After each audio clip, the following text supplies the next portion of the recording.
Bonjour, aujourd'hui je vous présente ce petit enregistrement, enfin cet extrait d'un enregistrement de 20 heures d'un plan de fenouil qui a été connecté donc avec cet appareil, un plant wave que j'ai déjà utilisé dans d'autres vidéos pour faire de la musique des plantes, en lequel on relie ces deux électrodes, une dans le sol, une aux feuilles. Et cet appareil va donc calculer en temps réel les variations de la résistance électrique de la plante et les convertir en signaux MIDI qui vont correspondre à des touches de clavier, on va dire.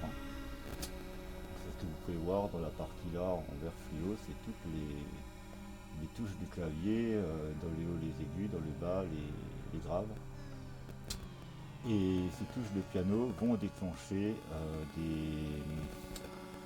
des sons. Alors là, ça ne va pas être des notes de musique comme on a l'habitude d'entendre, mais ça va être des fréquences de résonance de molécules ou d'ions, voire même de rayonnement lumineux, quoi.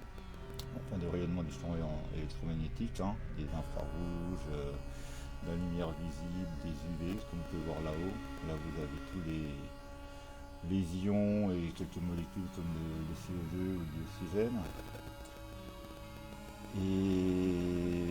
Et la plante aura donc ces sons-là de fréquences de résonance de ses propres nutriments. Hein, donc c'est les éléments sous la forme assimilable par la plante. Et ainsi, elle peut déclencher les éléments qu'elle veut. Par exemple, vous voyez là, j'ai du magnésium, du calcium, du nitrate, de l'ammonium, de l'eau, etc. Je ferai une plus longue vidéo pour vous expliquer ça un peu plus en détail. Voilà, là ça va être un petit extrait. Donc la musique que vous entendez, je vais augmenter le volume tout à l'heure. C'est la musique, on va dire, produite par, enfin, dont les sons sont déclenchés par la plante. Donc là, vous pouvez voir ici, vous avez un accordeur, ça permet de voir. Ici, je suis sur le magnésium, vous voyez. Donc là, on est, par exemple, je vais mettre les notes que la plante est en train de jouer.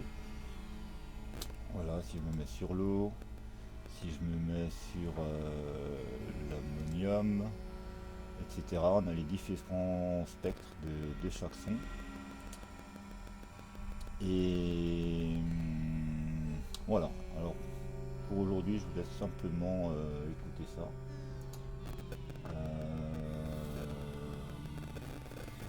Vous avez en noir, écrit noir sur blanc, un peu la formule qui permet de calculer tout ça. Donc c'est issu des travaux du professeur Marc-Henri, qui s'est lui-même inspiré des travaux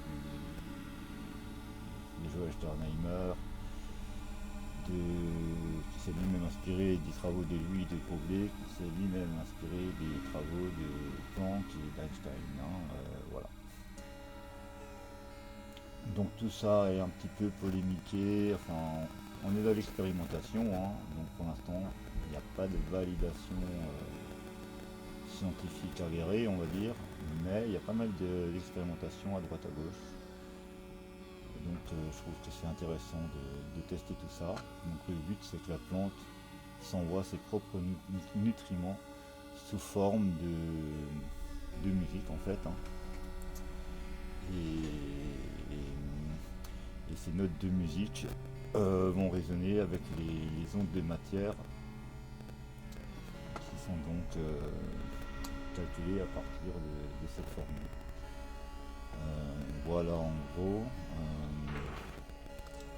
Voilà, donc pour ce qui est des calculs des ondes de matière, vous voyez, j'ai un petit tableur Excel, je vais vous l'afficher vite fait.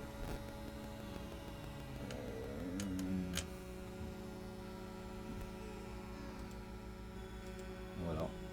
Ici, vous avez les calculs que je pourrais vous détailler. Je vais vous le passer doucement. Donc ça reprend les équations que vous avez en bas en noir et blanc.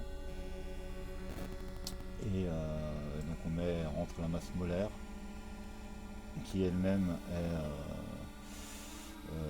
ensuite on calcule un facteur de conversion avec les équations en divisant la vitesse de lumière au carré par la constante de Planck. Grâce à ce facteur de conversion, on va convertir la masse molaire, on va multiplier en fréquence. Donc en fréquence pour une mole de l'élément qu'on a choisi.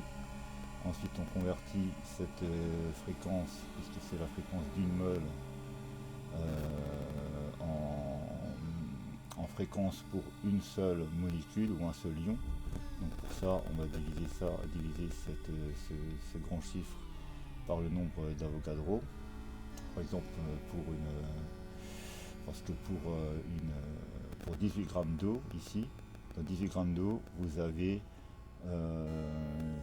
6 000 milliards en gros, 6 000 milliards de milliards de molécules d'eau. Vous voyez, c'est ce grand chiffre. Donc on va diviser cette fréquence qui correspond au nombre de molécules, enfin à la fréquence de 6 000 milliards de molécules d'eau. On va la diviser ce nombre-là par ce nombre-là, et ça va nous permettre d'obtenir la fréquence de résonance de nombre de matière d'une seule molécule. Et ensuite celle-ci, on va la diviser par 2 un certain nombre de fois. Dans ce cas-là, ça va être 73 fois par 2 pour descendre l'échelle, parce que là on est à des fréquences très élevées, Et donc en divisant par 2, on va descendre les octaves de note en note, puisque sur un clavier, pour passer du Do de l'octave 4 par exemple au Do de l'octave 3, on va diviser par 2, et puis pour passer au Do de l'octave 2, on va rediviser par 2, etc. Donc on arrive au bout là à 429,62 Hz, la fameuse fréquence de l'eau qui est issue des travaux de recherche de Marc-Henri. Et ensuite, ça dépend si je veux rester sur ça, c'est l'octave 4. Si je veux passer à l'octave 2, je redivise par 2. Si je veux passer à l'octave 5, je multiplie par 2. Là, c'est l'octave 6. Ici, je passe à l'octave 2, l'octave 1, etc. Voilà en gros. Et puis là, c'est dans le tableau, vous avez la note à laquelle ça correspond, l'octave à laquelle correspond, là ça va être 53,63 Hz, l'octave 1, et puis ça c'est pour l'accordage. On va prendre une base de La à 440 et on va retirer, on va l'accorder à 0,41 345 cents en dessous, et alors on a un accordage précis de la fréquence de résonance de cette onde de matière. Voilà en gros pour les explications rapides. Puis je ferai une vidéo plus longue pour vous expliquer un peu tout ce que vous voyez ça, pour ceux que ça intéresse. Selon où vous en êtes, ça va vous parler plus ou moins. Ça c'est donc un logiciel de musique qui s'appelle Ableton Live, sur lequel je travaille pour faire tout ça. Et bien voilà, écoutez, je vais couper le micro, me faire disparaître de l'écran et vous laisser écouter un petit peu ce que ça donne comme son. Et puis je vais ici, je suis en train de convertir ça, donc ces données MIDI en données CSV pour mettre ça dans des tableurs Excel, et faire des statistiques et voir un petit peu ce que je veux. Ce qui est intéressant rapidement, c'est de voir, par exemple là c'est 20 heures de musique, là vous voyez dans cette bande vert fluo. Donc vous voyez en haut en blanc là, vous avez c'est le moment du branchement. Ici c'est le moment où le soleil s'élève. Non, pas le soleil s'élève, mais le soleil, disons que ma serre passe de l'ombre au soleil. Ensuite, c'était un temps nuageux, donc ici c'est le moment où le soleil transperce les nuages. Vous voyez que l'activité est déjà plus intense.